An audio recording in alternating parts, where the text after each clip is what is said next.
कर क्विकेस्ट, जल्दी जल्दी जल्दी। Two objects of mass 10 kg and 20 kg respectively are connected to the two ends of a rigid rod of length 10 meter with negligible mass.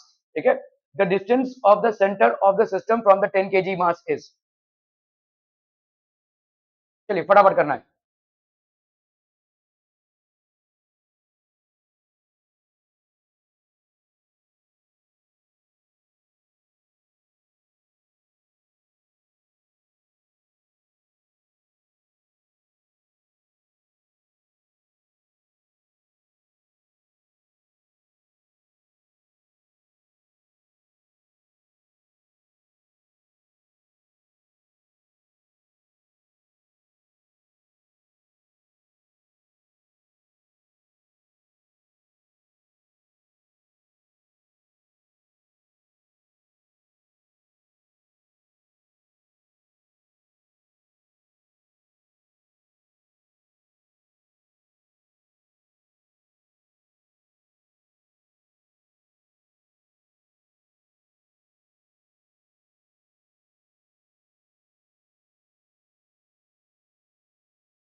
Okay, done, done, done.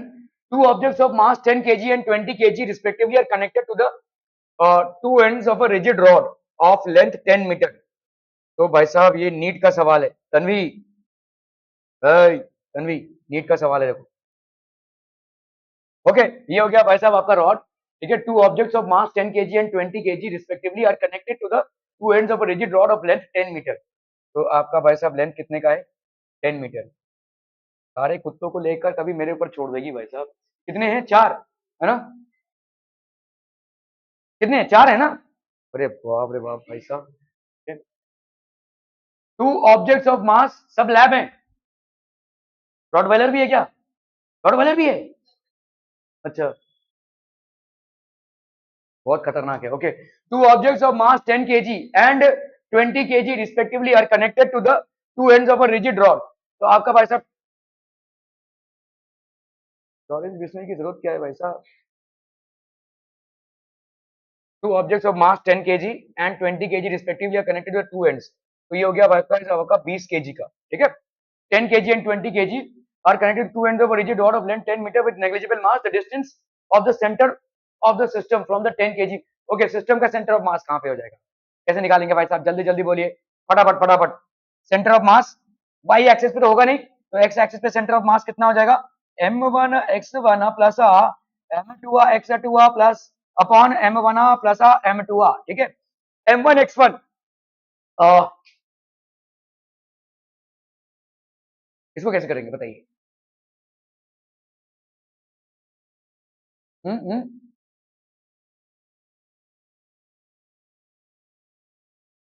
X को x ही लेंगे और दूसरे x to को 10 minus,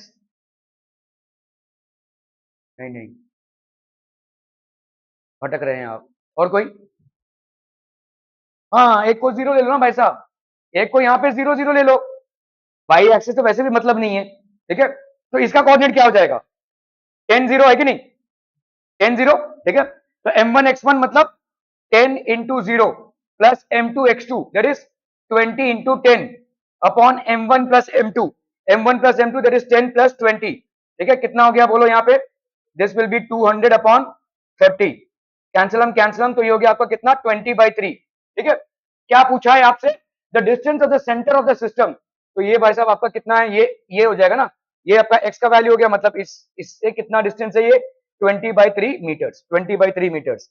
तो this will be the correct answer. ठीक है, clear है? NEET 2022 का सवाल है। ओके ओके ओके, तो x centre of mass that will be 20/3। Are we clear on this one people? Okay okay okay, चलिए नीट 2020। हाँ, तो भाई साहब नीट का हम okay, uniform rod of length 200 centimetre and mass 500। Tanvi का मैसेज आया था, आप नीट के सवाल नहीं कराएंगे तो चारों छोड़ देंगे आपकी। Veg placed at 40 centimetre mark, a mass of 2 kg is suspended from the rod at 20 centimetre and another known mass। इसे पूरा डायग्राम ही दिया हुआ भाई साहब, कहीं हम इतना पढ़ भी रहे हैं। ओके, चलिए इधर आपने 2 kg का मास डाला हुआ है, ये सेंटर मतलब फलक्रम से 20, ओके, इधर आपने भाई साहब 100 सेंटीमीटर पे 0.5 केजी डाला हुआ है. A uniform rod of length 200 centimeter and mass 500. Uniform rod. ओ देखो देखो भाई साहब, यहाँ पे बहुत बढ़िया. ये 0.5 में सोचा था कोई वेट है, तो ये तो मास ही हो गया इसका, है ना. ये 500 ग्राम का है ना. तो देखो इसका ये कितने का है, 200 सेंटीमीटर का है. तो 200 सेंटीमीटर का है तो इसके बराबर बीच में इसका वेट एक्ट करेगा, है कि नहीं, इसका मास एक्ट करेगा. So this 500 g is actually shown in the diagram as 0.5 kg. ठीक है, which will be supposedly acting at the centre. Length of rod is 200, centre हो गया 100. तो ऑब्वियसली 100 में आपका ये 0.5 KG. It's not an additional weight, it's the weight of the rod itself. Okay चलिए. Okay, weights placed at 40 centimetre. यहाँ पे एक वेज प्लेस है जो 40 सेंटीमीटर मार्क पे है. ये 40 सेंटीमीटर मार्क पे है. 20 सेंटीमीटर मार्क पे आपने बराबर एक 2 केजी का वेट डाला हुआ है. और मतलब सवाल तो पूरा करके डाला हुआ है आपको. ठीक है, यहाँ पे 160 centimetre. a mass of 2 kg suspended from the rod at 20 centimeter and another unknown mass is suspended. So this is basically the unknown mass is suspended from the rod at 160 centimeter mark as shown in the figure. Find the value of m such that the rod is in equilibrium. Rod भाई साहब इधर ना इधर एकदम equilibrium में है, भाई साहब बैलेंस्ड है. ठीक है, so total anti clockwise movement will be equal to total clockwise movement. ठीक है, एंटी क्लॉकवाइज मूवमेंट कितना हो गया बोलो आपका. एंटी क्लॉकवाइज मूवमेंट हो गया आपका कितना, 2 × यहाँ पे भाई साहब कितना हो गया, ये 20 है कि नहीं. 40 है तो ये 20 हो गया. भाई सेंटीमीटर को क्या है, उधर भी सेंटीमीटर सब कटेगा ही सेंटीमीटर से. कन्वर्जन की जरूरत नहीं है यहाँ पे. आप बोलेंगे भाई साहब स्टैंडर्ड इंटरनेशनल में कन्वर्ट कीजिए, लेकिन उधर अगर हम बैलेंस करने जाएंगे they will also be in centimetre, so eventually cancel हो जाएंगे. तो यहाँ पे 2 केजी इंटू भाई साहब आपका कितना हो गया 20. ठीक है, this will be equal to, यहाँ पे बताइए कितना है 0.5. 0.5 कितने पे है भाई साहब आपका 60 पे. और बोलो भाई साहब प्लस एम इंटू ये वाला कितना डिस्टेंस हो जाएगा, सब कैलकुलेट करके भी दे दिया है. 120, 40 है, 160 तो 120, 120. ठीक है, तो ये हो गया आपका कितना 6 5 30, 30 हो जाएगा ना ये, है ना. 60 इंटू 6 5 30 होता है और एक जीरो लग गया, plus 120 m, that's going to be 40. तो 40 minus 30 is 10, this is equal to 120 m. So m की वैल्यू कितनी हो जाएगी भाई साहब 10/120. ये कैंसिल 1/12. ये केजी में आ जाएगा क्योंकि सबको आपने केजी में लिया हुआ है. यहाँ पे ये 2 केजी है, ये 0.5 केजी है. This will be m is equal to 1/12 kg. ठीक है, so m will be how much 1/12 kg. Clear, are we clear on this one. बहुत बढ़िया भाई साहब, बहुत बढ़िया. m is equal to 1/12 kg. ठीक है, okay. Two particles of mass 5 kg are neat भाई साहब. ठीक है, 5 kg and 10 kg respectively are attached to the two ends of a rigid rod of length 1 meter with negligible mass. The center of mass of the system from the 5 kg particle is nearly at a distance of. easy सवाल है भाई साहब, come on जल्दी जल्दी फटाफट. Very much doable. चलिए फटाफट भाई साहब.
Two particles of mass 5 kg and 10 kg respectively are attached with two ends of a rigid rod.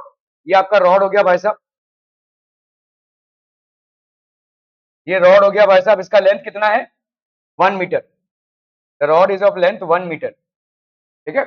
To particles of mass 5 kg and 10 kg respectively are attached with two ends of a rigid rod of length 1 metre. तो आपका यहाँ पे वैसा 5 kg है और यहाँ पे कितना है 10 kg, ठीक है। Two particles of masses 5 kg and 10 kg are attached to the two ends of a rigid rod of length 1 meter with negligible mass. The center of mass of the system from the 5 kg particle. तो आपका भाई साहब देखो झुकाव किसकी तरफ रहेगा, centre of मास किस तरफ रहेगा, इस तरफ रहेगा, है ना। तो ये आपको ये वाला डिस्टेंस पूछा है, व्हाट इज दिस डिस्टेंस, ठीक है, क्लियर है। तो यहाँ पे आपका कितना हो जाएगा, let's say this is x, तो ये वाला कितना हो जाएगा 1 माइनस एक्स, समझ में आ रहा है, ठीक है। तो आप कर लो भाई साहब यहाँ पे 5 into x, 5 into x is equal to 10 into 1 minus x. Total clockwise movement will be equal to total anti-clockwise movement. यहाँ पे भाई साहब देखो 5 into x ये हो गया आपका एंटी क्लॉकवाइज और क्लॉकवाइज हो गया आपका 10 into 1 minus x. So this will be 5x is equal to 10 minus 10x, ठीक है। तो ये हो गया आपका 15x is equal to 10. So therefore x की वैल्यू कितनी हो जाएगी 10 by 15. 5 2s are 10, 5 3s are 15. तो 2 by 3, ठीक है, x is equal to 2 by 3. अब इसको कर लो भाई साहब, यहाँ पे कितना आएगा 3 2 0, 3 6 18, 3 6 18 चलता जाएगा भाई साहब। ये तो ये हो गया 0.66 मीटर्स, दैट इज 666 मीटर्स, या हम बोल सकते हैं 67 सेंटीमीटर्स, ठीक है। तो 67 centimetres would be the correct answer, ठीक है, क्लियर है, okay okay okay. The center of mass of a ring is outside the material of the body at the center of the symmetry, within the material of the body at the center of the symmetry, along a tangent of the ring perpendicular to the edge of the ring. एक ring है, ring, इसका centre of mass कहां पे होगा, हाँ, तो ये जो सेंटर है क्या ये आउटसाइड द बॉडी है, इनसाइड द बॉडी है, ये रिंग है ना भाई साहब, ये रिंग है, देखो this is basically a ring, ठीक है। यहां पे है ना भाई साहब इसका सेंटर ऑफ मास, कहीं पे और पे हो ही नहीं सकता इसका centre of mass, it can not be anywhere in the body, ठीक है। So outside the centre of mass of a ring is outside the material of the body at the centre of symmetry. Centre of symmetry मतलब ये है, देखो कहीं से भी आप डालोगे भाई साहब ये सिमेट्री करेगा, ठीक है, ठीक है। Centre of symmetry with in the material of the body at the centre of symmetry along the tangent of the ring perpendicular to the edge of the ring. कहां पे होगा भाई साहब, this will be the first one, outside the material of the body at the center of symmetry, ठीक है, clear है, okay okay okay. A uniform wire of length L with center of mass at the origin is lying on the x-axis. The wire is bent in the form of a circle such that its lowest point is at the origin. Then shift of the center of mass is.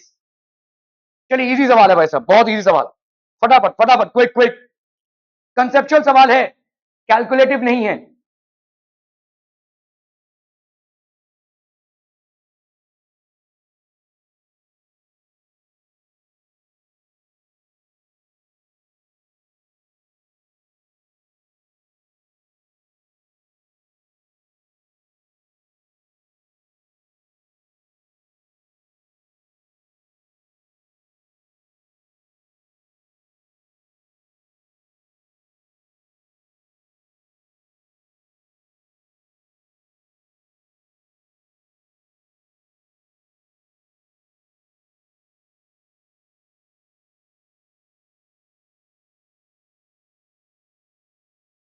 बोलो बोलो क्या हो जाएगा, अरे देखो ये एक wire है, let's say this is the wire, ठीक है, ये एक वायर है, a uniform wire of length L with center of mass at the origin, यहाँ पे origin में center of mass है, is lying along the x axis, ये x axis पे आपने इसको प्लेस करके रखा है, ठीक है। The wire is bent in the form of a circle such that the lowest point is at the origin, तो आपने इसको सर्कल में कर दिया, lowest point is at the origin, अभी आपने इसको ऐसे रखा है, ठीक है, लोवेस्ट पॉइंट जो है वो उसका ओरिजिन पे है, तो आपने कुछ ऐसे रख दिया, देखो वायर ऐसे बेंड कर दिया, लोवेस्ट पॉइंट आपने ओरिजिन पे रख दिया, ये ठीक है, लोवेस्ट पॉइंट ओरिजिन पे है। Are we clear on this one, पहले आपने इसको एक्स एक्सिस पे रखा था, अभी आपने इसको ऐसे रखा हुआ है, ठीक है, okay. Such that lowest point is origin, then the shift of the centre of mass, centre of mass कहां तक शिफ्ट हो गया? इसका सेंटर ऑफ मास पहले कहां पे था? हाँ, ओरिजिन पे था। इसका आपने इसको ऐसे रखा हुआ, देखो इसको ऐसा है, सेंटर ऑफ मास पहले आपने कहां पे रखा? वो ओरिजिन, ये आपका वायर है, ठीक है। अभी आपने इसको ऐसे कर दिया कि ये ऐसे हो गया भाई साहब, ठीक है, इसका लोअर पॉइंट ओरिजिन पे है। तो अभी बताओ यहाँ पे वायर का शिफ्ट कितना हो जाएगा? पहले सेंटर ऑफ मास कहां पे था? बच्चा बड़ी थोड़ा सा ध्यान दो, ठीक है। पहले सेंटर ऑफ मास गिवन है यहाँ पे था, now centre of mass, ring है रिंग, तो इसका सेंटर पे होगा, ठीक है। तो ये कितना होगा? रेडियस आर, ठीक है। तो the centre of mass has shifted by a distance R, clear है, ठीक है। सो और ये आर पॉजिटिव होगा। आर पॉजिटिव क्यों होगा? क्योंकि वाई एक्सिस पे ऊपर की तरफ जाएगा ये, ठीक है। The uniform wire of length L with center of mass at the origin is lying along the x-axis. The wire is bent in the form of a circle such that its lowest point is at the origin. Lowest point इसका origin पे है. Then shift of center of mass. Shift of center of mass कितना हो जाएगा भाई साहब? Shift of center of mass will be r. r पे तो आंसर नहीं है, तो आपका भाई साहब यहाँ पे L जो होता है सरकमफरेंस, ये कितना होता है? 2 पाई r होता है। तो r की वैल्यू क्या हो जाएगी? L बाई 2 पाई। समझ में आ रहा है ये? तो L by 2 pi would be the correct answer हो। क्लियर है? समझ में आ रहा है भाई साहब ये? Okay, this will be the shift L by 2 पाई, ठीक है। क्लियर है, क्लियर है, क्लियर है भाई साहब? Okay okay okay. Consider a system of particles having masses m1 and m2. If the particle of mass m is pushed towards the center of mass of the particles to a distance d dash, by what distance particle mass m2 so as to keep the center of mass of the particle at the original position? यहाँ पे same जगह पे रहे, बताइए कैसे करेंगे इसको? देखो यहाँ पे कंसिडर अ सिस्टम, तो आपका भाई साहब समझ लो ये है m1 और ये m2 having masses m1 and m2 with the particle. तो लेट्स से आपका भाई साहब ये वाला डिस्टेंस कितना है? d, ठीक है, और सेंटर ऑफ मास कहीं पे है। इफ द पार्टिकल, तो what will be the centre of मास? अभी व्हाट, तो लेट्स से आपका यहाँ पे x डिस्टेंस पे सेंटर ऑफ मास है, ठीक है। तो this one will be how much? d minus x, है कि नहीं? Okay. Now, if the particle of mass m1 is pushed towards the center of mass of the particles through a distance, कितना distance? अरे बाप रे, ये तो d है।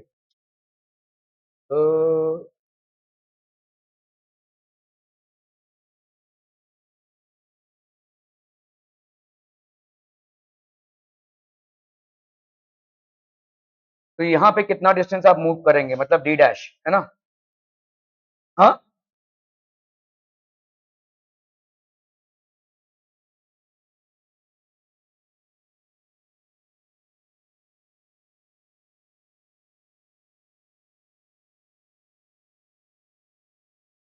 कैसे करेंगे भाई साहब?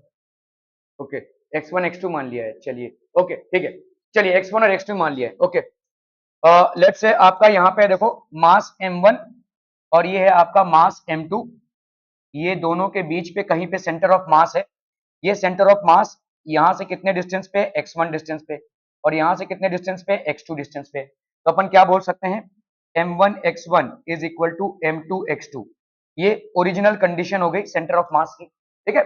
Now what you have done is consider a system of, now if the particle of mass m1, इसको आपने पुश किया कितने डिस्टेंस से? बाय अ डिस्टेंस d, ठीक है। और इसको भी आपने पुश किया let's say by a distance d dash, ठीक है। You have pushed it such that what has happened is, अभी m1 यहाँ पे आ गया है और m2 यहाँ पे आ गया है, ठीक है। सेंटर ऑफ मास वहीं पे है, तो इसके लिए क्या बोलेंगे भाई साहब? अभी आपका नया डिस्टेंस क्या हो जाएगा? तो m1 इंटू ये वाला बताइए x1 minus D, m1 into x1 minus D होगा कि नहीं? ये पहले क्या था? x1 d, चले आप d दिया हुआ है आपको, तो x1, ठीक है। और ये वाला कितना हो जाएगा बोलो? m2 इंटू ये क्या हो जाएगा बोलो? x2 minus D dash. समझ में आ रहा है ये? एक्सपैंड कीजिए इसको, m1 x1 minus m1 d is equal to m2 x2 minus m2 d dash. ध्यान दो, आप ऑलरेडी प्रूव कर चुके हो m1 x1 is equal to m2 x2, m1 x1 m2 x2 के बराबर है। तो minus m1 d minus m2 d minus m1 d into minus m2 d, ठीक है, इज इक्वल टू, तो यहाँ पे हो गया आपका कितना? Minus m1 d is equal to minus m2 d dash, ठीक है। ये और ये आपका कैंसिल हो गया भाई साहब, ठीक है। तो आप क्या बोल सकते हैं यहाँ पे? d डैश की वैल्यू कितनी हो जाएगी? m1d by m2। तो यहाँ पे आपको क्या पूछा है? By what distance the particle m2 has to move. तो m2 has to move by distance of m1d by m2। तो m1d by m2, so this will be the correct option. ठीक है, क्लियर है, क्लियर क्लियर क्लियर, तेरा बिल्कुल भी ध्यान नहीं है। एमएससीडी का सवाल था भाई साहब, ये भी एमएससीडी का सवाल है। Centre of mass is a point which is the geometrical center of the body, which is the origin of reference of frame, ठीक है, where the whole mass of the body is supposed to be concentrated, from which distance of all the particles are same. क्या हो जाएगा, जल्दी जल्दी फटाफट, सी ना, ठीक है। सो एमएससीडी का सवाल है, okay, where the whole mass is concentrated. Assertion: the center of mass of a proton and electron released from their respective positions remains at rest. ये आपका एक प्रोटॉन है और ये आपका इलेक्ट्रॉन है, ये रेस्ट पे हैं, तो यहाँ पे कहीं पे इनका सेंटर ऑफ मास है। अभी जब इसको आपने छोड़ दिया है तो क्या हो जाएंगे, दोनों एक दूसरे की तरफ आएंगे, है ना, by electrostatic force of attraction. तो where will the centre of mass be, will it change by, logic क्या है, ये भी सेम डिस्टेंस क्यों होगा, क्योंकि सेम फोर्स दोनों एक्सपीरियंस कर रहे हैं, ठीक है। So is there any external force acting on the system, proton पे या इलेक्ट्रॉन पे, नहीं, they are moving under mutual force of attraction which is equal for both, hence the center of mass is going to remain the same, ठीक है। Reason क्या दिया हुआ, center of mass remains at rest if no external force is applied, यही logic है। अगर कोई system पे कोई एक्सटर्नल फोर्स नहीं रख रहा है तो centre of mass will remain same, ये आपका न्यूटन का सेकंड लॉ है ना, if the sum total of all forces applied on a system is zero then the acceleration produced in the system will also be zero, ठीक है, okay. सो यहाँ पे आपका क्या हो जाएगा भाई साहब, एम्स का सवाल है, देखो, ठीक है। So both assertion and reason are true and reason is the correct explanation of assertion, ठीक है, क्लियर है भाई साहब, ओके ओके ओके, ठीक है। ओवर टू योर केमिस्ट्री, सेकेंडम बच्चा पार्टी।